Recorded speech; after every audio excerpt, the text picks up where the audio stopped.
Chapter 1. The Man in the Moon. How did we get to know the moon? Long ago, people in every part of the world looked up at the sky the same way we do now. The two most important things they saw were the sun and the moon.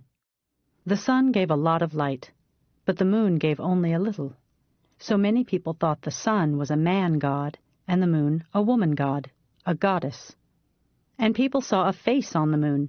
They called it the Man in the Moon. Parents still tell their children about him today. Then people studied astronomy, and they thought about how the moon changed.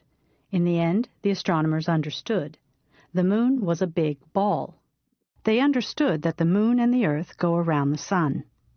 The sun shines light on half of the earth all the time. This gives us day and night. The sun shines on half of the moon all the time, too. But from Earth, we can't always see all of the light on the moon. When the half of the moon with light is away from us, the sky is dark. This is called a new moon. When we can see all of the light on the moon, it's a full moon. Between the new moon and the full moon, there are half moons and crescent moons. Chapter 2. A Helping Hand. How does the moon help the Earth? In 1969, 3 American astronauts flew in a rocket to the moon. Neil Armstrong was the first man to walk on the moon. When he was there, he talked to people on Earth on the radio. But they heard him 1.25 seconds later. That's because it's more than 350,000 kilometers from the moon to the Earth. The moon pulls the Earth. Because of this, the Earth is turning more and more slowly. Our day is getting 0.000015 seconds longer every year. But of course, we don't feel the difference. The moon goes around the Earth, but really the Earth and the moon go around each other. At the same time, the Earth and the moon together go around the sun. The Earth has a tilt of 23.5 degrees. Because of the pull of the moon, this tilt doesn't change. And that's a good thing, because it's the Earth's tilt that gives us our seasons. Thanks to the moon, we enjoy spring, summer, fall, and winter, and the Earth doesn't get too hot or too cold for life.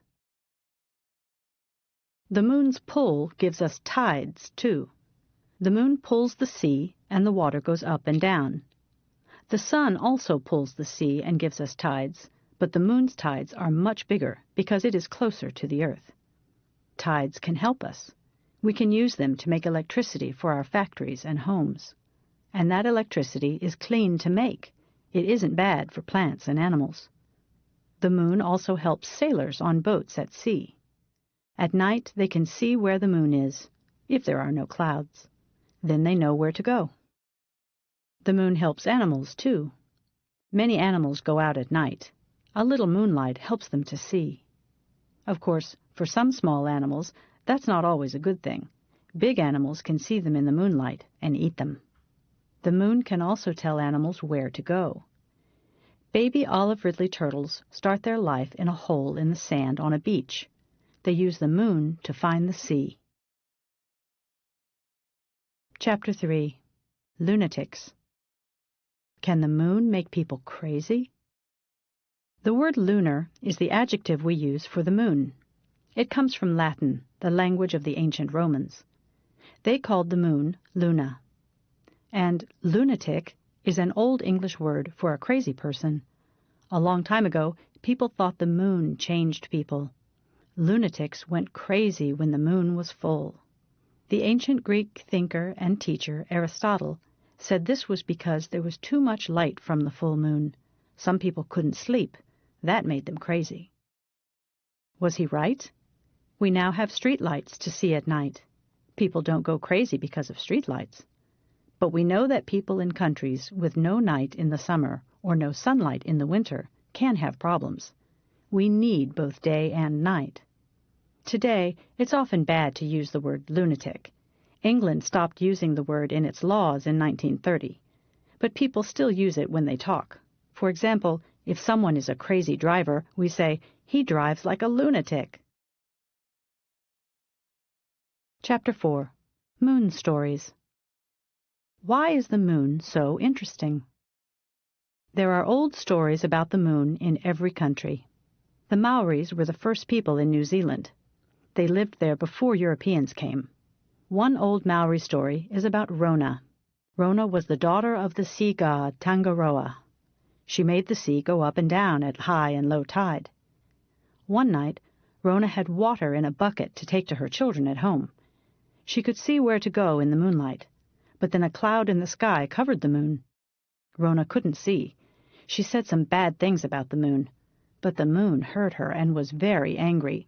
It pulled Rona up into the sky. Today, many Maoris see a woman and a bucket in the moon.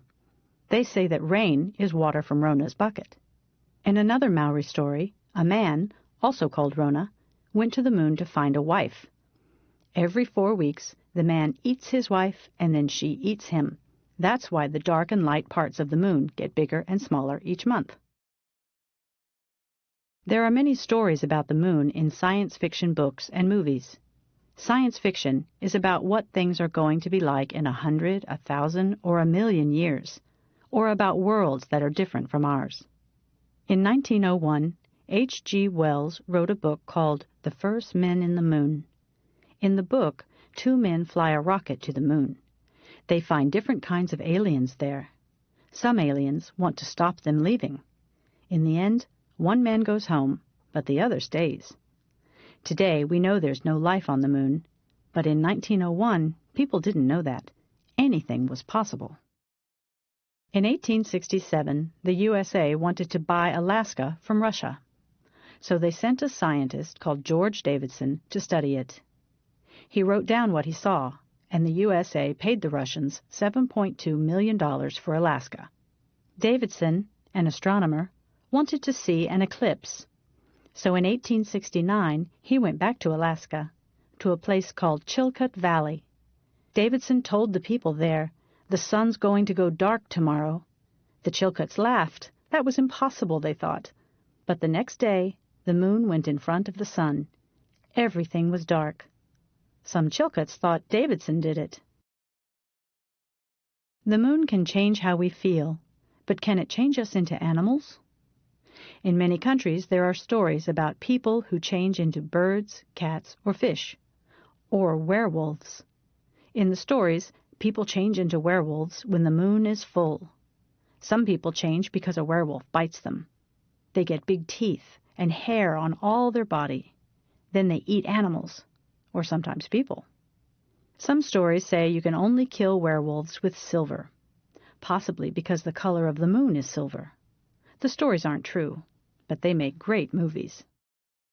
In an ancient Greek story, a man called Lycaon doesn't think Zeus is really a god.